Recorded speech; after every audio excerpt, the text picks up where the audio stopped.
Hi everybody, it's our favorite time of the school year, curriculum picks for the new 24-25 school year. Let's get started. I'm Stephanie with Steph in Life. I'm a homeschooling mom to 3 kids, high school, upper elementary, and lower elementary. This video is in collaboration with my good friend Claudia over at the Millennial Homemaker. She has great options this school year. She's totally switching it up, and I'm really excited for her. I really think that you'll enjoy her video if you're thinking about switching it up. So make sure you check that out. I've added her up here, and of course you will find the link to her channel, her video down below. Let me start with who I am going to talk to you about. I will include family subjects and individual curriculum picks for my upper elementary daughter, who's a rising 6th grader. I know some people consider that middle school, and we kind of do too.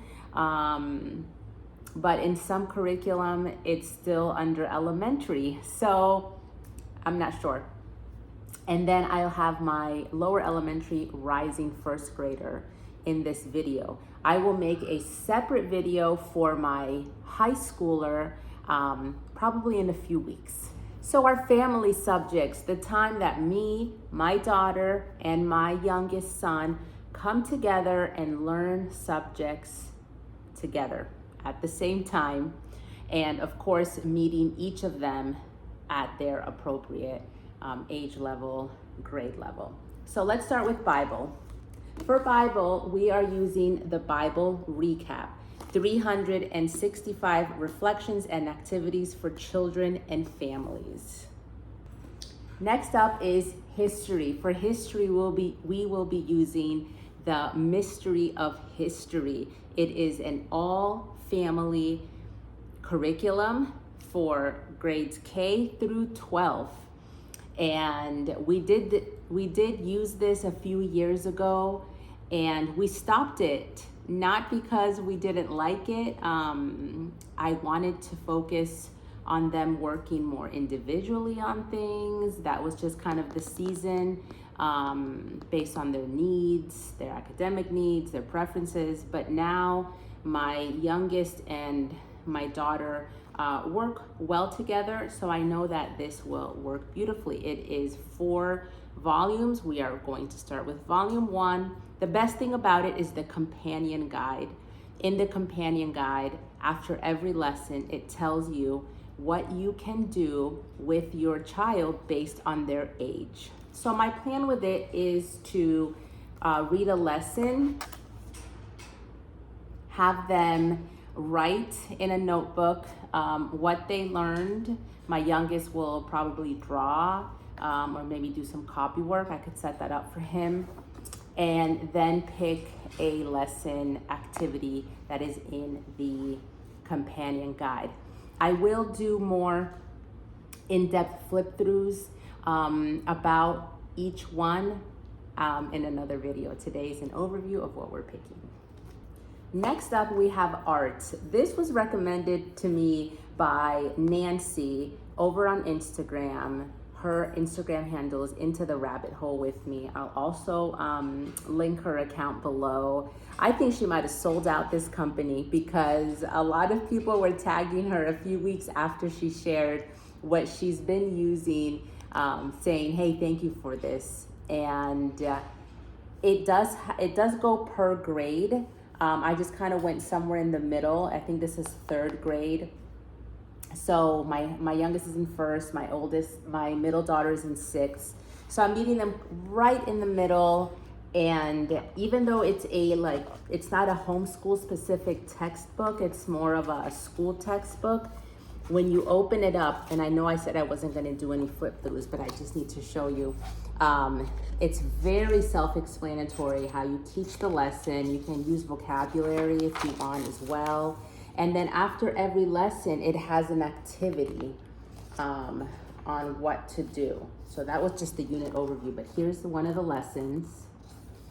lesson 1, kinds of lines, and then the workshop, and it tells you what to do. So I thought, this is perfect. We've never used an official art curriculum, so I figured something that's to the point and basic will be perfect for us this year. So Harcourt Art Everywhere. Art Everywhere by Harcourt. We are using the Waldock way for geography and for science. Geography, the curriculum is titled Traveling the States, and for science, the curriculum is called The Human Anatomy. So I have pictures of it here. I'll also link them below. They're family friendly for all ages, which is what I really wanted to look for. The last family subject that we will be working on is Spanish. Again, I don't have the physical copy. I haven't purchased it yet. It's called Flip Flop Spanish. And I have seen 1 or 2 YouTube videos on it. As someone who is fluent in Spanish, I think it is a smart way, a smart approach to teach Spanish. I think the best way would probably be immersion, which should be happening in my home because my husband and I are both fluent, but it hasn't. So this is the next best step.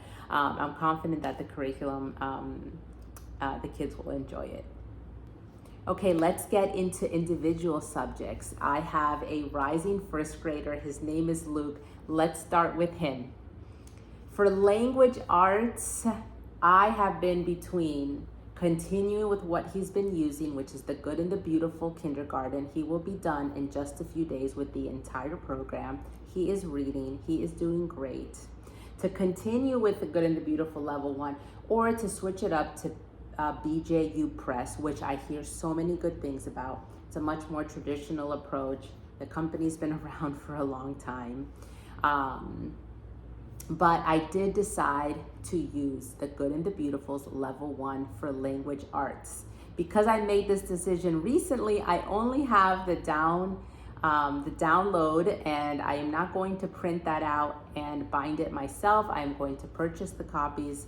But again, here's a picture of that curriculum, and although no one here needs a link to the Good and the Beautiful because we all have it readily available and can easily find it, I'll have that below as well. Another part of language arts for my rising first grader will be Explode the Code.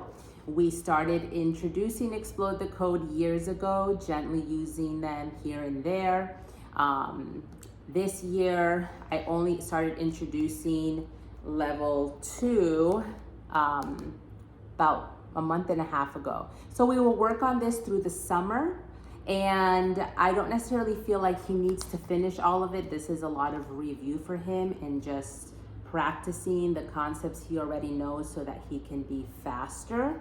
And I'm confident that we will be able to start level 2.5 and book 3 for first grade. Continuing on with language arts for my rising first grader, we are doing spelling with BJU Press. This was kind of my happy compromise, really wanting to have tried BJU Press for their language arts, but deciding that continuity would make the most sense for my youngest. I said, you know what, why don't we just dig a little bit deeper into spelling this year, and this is what we'll be using. And last but not least, for my rising first grader, math. Currently we're using Horizons Math, and we do like it, but I want to just have a little bit more of a gentle approach with math, which is what I did with my daughter for a very long time. We all prefer it that way. I prefer it that way. Masterbooks level 1. I think the beginning of this will be a lot of review for him because Horizons has him doing things that this doesn't touch on until later in the school year. But I don't think that that's a problem, so we look forward to it. Next is my daughter. She's a rising 6th grader, and for language arts, we are using BJU Press level 6. I'm so excited about this. What I like the most about BJU Press is that every chapter switches from grammar to writing, grammar, writing, grammar, writing. So the entire time she is learning a new concept in writing. So I'm very excited about that. Continuing on with language arts for my rising sixth grader is spelling with BJU Press. So she will have BJU Press for all of her language arts. Continuing on with my sixth grader, the first book she will be reading for the school year is Hoot. Thanks to Where Did You Learn That, also linked below, this is her literature guide for that book. And last but not least, for my rising sixth grader, she will be using Master Books Math Level 6. I'm really excited that both the kids will be using the same curriculum for math. I'm very familiar with Master Books. I've used them a lot. Leslie used Master Books Math for a long time. So I think it'll be easy to juggle despite having one in first grade and then one in sixth grade. So there you have it. There's a quick rundown on the curriculum that we are using for our family subjects and individually for my first grader and my sixth grader. Stay tuned for that high school homeschool curriculum specific video in the next few weeks. And don't forget that this video was in collaboration with Claudia over at the Millennial Homemaker. Make sure you hit this like button, make sure you hit her like button, and subscribe to both of our channels so that you know the latest on where we're at with this homeschool journey. Bye everybody, have a blessed day.